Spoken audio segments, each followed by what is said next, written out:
오늘 하나님께서 우리에게 주시는 말씀은 마태복음 19장 1절에서 12절까지의 말씀입니다. 전체 선포 우리 두 번 선포하겠습니다. 나는 세상의 빛입니다. 나는 모든 동선에 예수님의 밝은 빛을 비춥니다.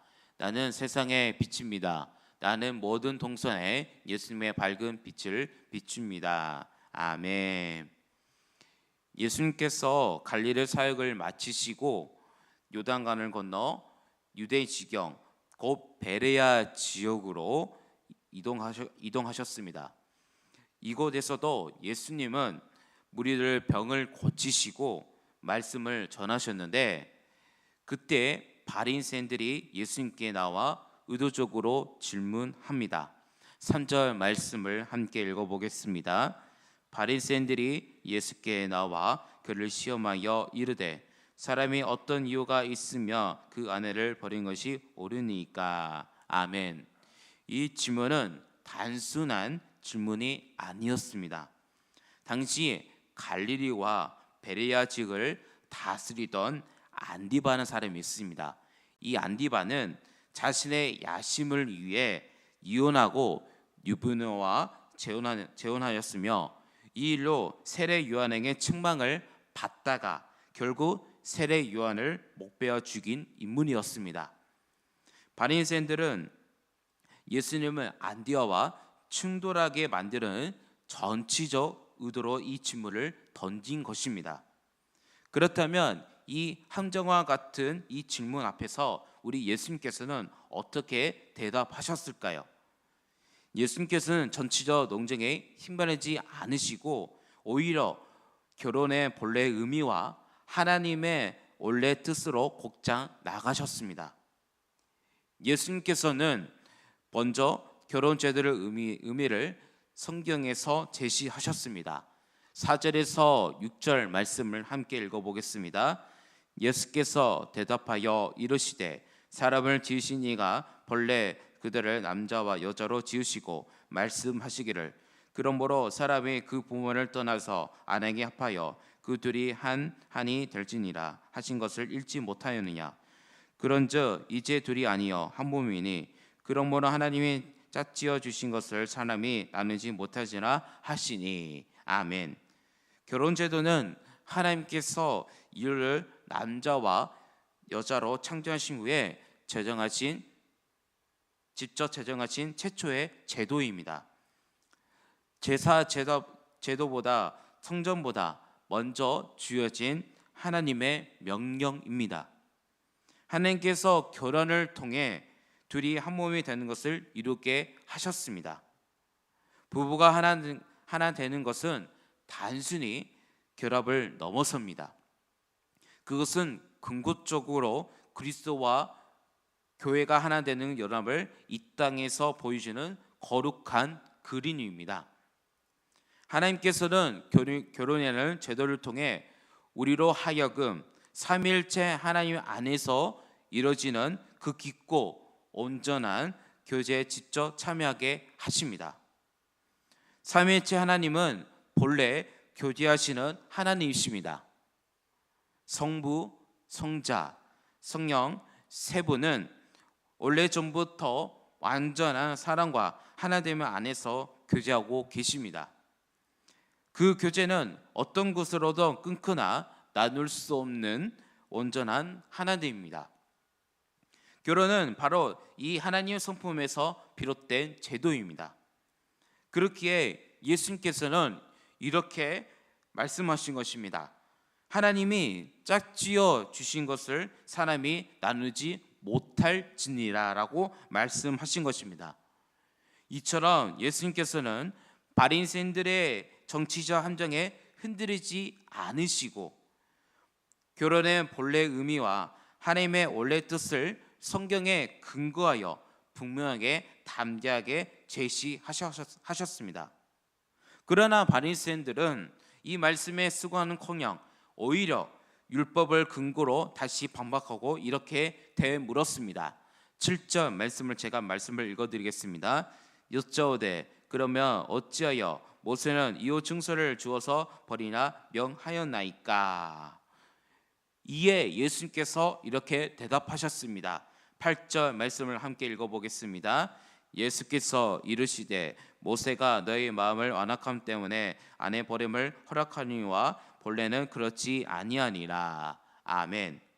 모세가 이혼 증서를 제도를 허락하는 것은 이혼을 장려하기 위함이 아니었습니다. 오히려 인간의 완악함으로 인해 함부로 아내를 버리는 일이 없도록 제사장 앞에서 복잡한 절차를 거쳐야만 이혼이 가능하도록 심사숙고하게 위한 장치였습니다. 그러나 그 당시 사람들은 그때 시대입니다. 이 율법을 심각하게 악용하고 있었습니다. 이혼 증서를 발급이 너무 쉬워진 나머지 이혼 전문 제사장까지 생겨날 정도로 신명기에 수치가 되는 일이라는 기준을 지나치게 확대 해석하여 아내가 음식을 태웠거나 이웃에게 들린 만큼 큰 소리로 말했다는 이유만으로도 이혼이 가능하게 만들었습니다. 이것은 율법과 율법주의의 차이를 잘 보여주는 말씀입니다. 율법은 하나님 앞에서 자신의 죄를 돌아보고 배우자의 잘못 앞에서 자신을 먼저 살피고 용서를 고민하게 합니다. 그러나 율법주의는 자신의 편을 위해 율법을 도구로 삼아 상대방을 정죄하고 자신의 욕망을 채우는 데 악용합니다. 동일한 율법이라도 그것을 진정한 율법을 받아들이냐, 율법주의로 받아들이냐에 따라 본래 의도와 얼마나 다르게 악용될 수 있는지를 잘 보여주는 사례입니다. 그래서 예수님께서 이혼이 허용될 수 있는 기준을 명확하게 제안하셨습니다. 9절 말씀을 함께 읽어보겠습니다. 내가 너희에게 말하노니 누구든지 음행한 이유 외에 아내를 버리고 다른 데 장가드는 자는 간음하느니라. 아멘. 수시되는 일의 범위를 자의적으로 확장하는 것을 막으시고 배우자 불륜을 인한 신의 배신의 교훈으로 제안하신 것입니다. 이처럼 예수님께서 율법의 본래 의도를 회복시키면서 결혼이 얼마나 거룩하고 신중하게 다루어야 하는지를 분명하게 하셨습니다. 그런데 이 말씀을 곁에서 듣고 있던 제자들의 반응이 매우 흥미롭습니다. 10절 말씀을 제가 읽어드리겠습니다. 제자들이 이르되 만일 사람이 아내에게 이같이 할진대 장가들지 않은 것이 좋겠나이다. 아멘.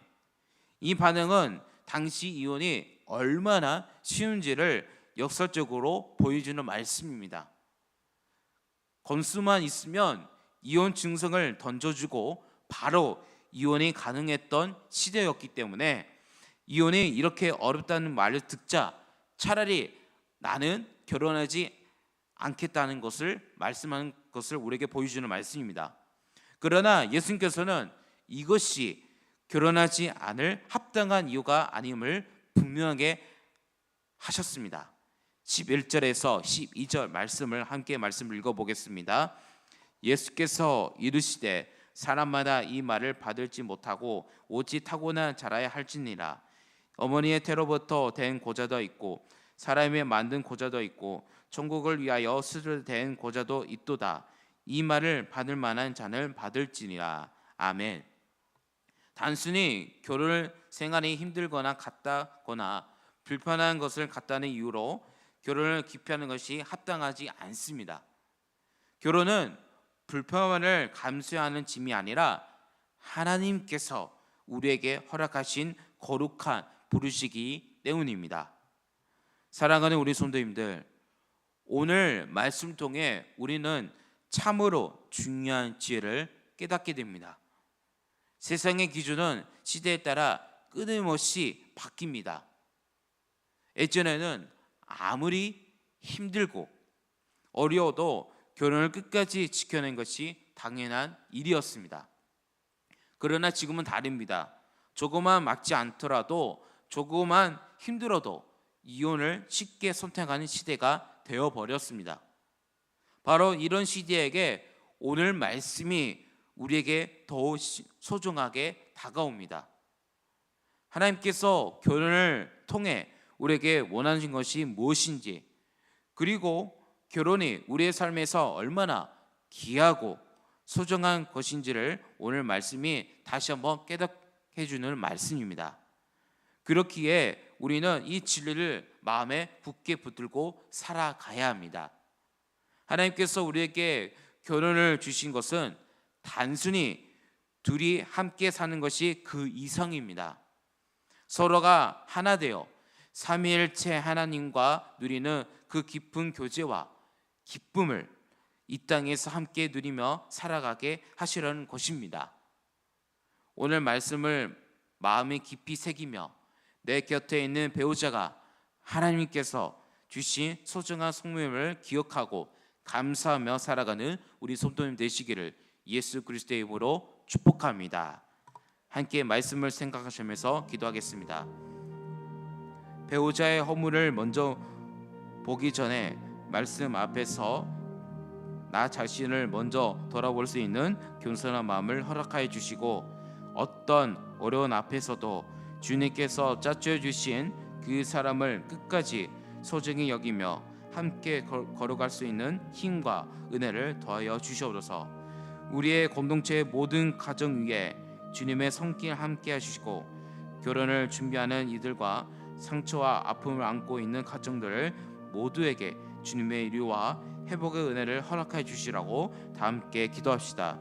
또 기도하실 때 아픈 하나님의 이름을 부르면서 다 함께 기도하겠습니다.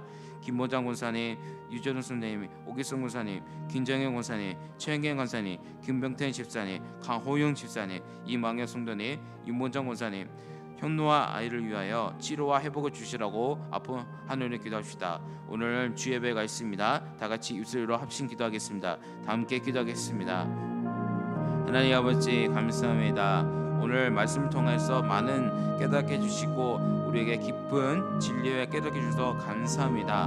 하나님, 배우자 허물을 먼저 보기 전에 말씀 앞에 날 자신을 먼저 돌아볼 수 있는 겸손한 마음을 허락하여 주시옵소서. 어떤 어려운 앞에서도 주님께서 짝지어 주신 그 사람을 끝까지 소중히 여기며 함께 걸어갈 수 있는 힘과 은혜를 우리에게 더하여 주시옵소서. 우리에게 공동체의 모든 가정 위에 주님의 손길을 함께 해주시고, 결혼을 준비하는 이들과 상처와 아픔을 안고 있는 가정들을 모두에게 주님의 위로와 회복을 은혜를 허락하여 주시옵소서. 모든 것을 주님께 맡겨드리니 우리에게 깊은 은혜와 우리에게 충만한 하나님의 뜻을 아는 귀한 시간 될 수 있도록 인도하여 주셔서, 하나님, 우리 김용기 한원들에 있습니다. 여호와 라파 하나님께서 함께 주셔서 머리부터 발끝까지 세포까지 피까지 안수하여 주셔서 끝까지 함께 주시고 하나님께서 임재해 주시고 치료하여 주셔서 그들을 긍휼히 베풀어 주시고 끝까지 그들을 보살펴 주시고 함께하여 주셔서, 하나님, 오늘 주 예배가 있습니다. 오늘 주 예배를 통하여서 모든 손님께서 이곳에 함께하여 예배를 드릴 때마다 주님께 성령께서 함께 주셔서 우리에게 은혜를 베풀어 주시옵소서. 주님, 더 나아가 말씀을 통하여서 찬양을 통하여서 기도를 통하여서 하나님 만나는 시간 될 수 있도록 인도하여 주셔서, 하나님, 이 시간 이 자리에 나와 하나님께 기도로 하나님 앞에 나왔습니다. 하나님, 아침 가운데 하나님께서 우리에게 음성을 베풀어 주셔서 또 하나님과 교제의 시간이 될 수 있도록 인도하여 주셔서 주님 감사합니다. 우리 함께 주셔서 감사합니다. 주님, 은혜와 사랑 하나님 아버지, 오늘 말씀을 통해 결혼이 얼마나 거룩하고 소중한 것인지를 다시 한번 깨닫게 해주셔서 감사합니다. 배우자 허물을 먼저 보기 전에 말씀 앞에서 나 자신을 먼저 돌아볼 수 있는 겸손한 마음을 허락하여 주시고, 어떤 어려운 앞에서도 주님께서 짝지어 주신 그 사람을 끝까지 소중히 여기며 함께 걸어갈 수 있는 힘과 은혜를 더하여 주시옵소서. 우리 공동체의 모든 가정 위에 주님의 손길이 함께 해주시고 결혼을 준비하는 이들과 상처와 아픔을 안고 있는 가정들 모두에게 주님의 위로와 회복의 은혜를 허락하여 주시옵소서. 우리 모든 가정이 삼위일체 하나님의 온전한 사랑과 하나님을 닮아가는 가정을 세워가기를 소원하며, 우리를 사랑하사 십자가에서 죽으시고 부활하신 우리 주 예수 그리스도의 이름으로 기도드립니다. 아멘.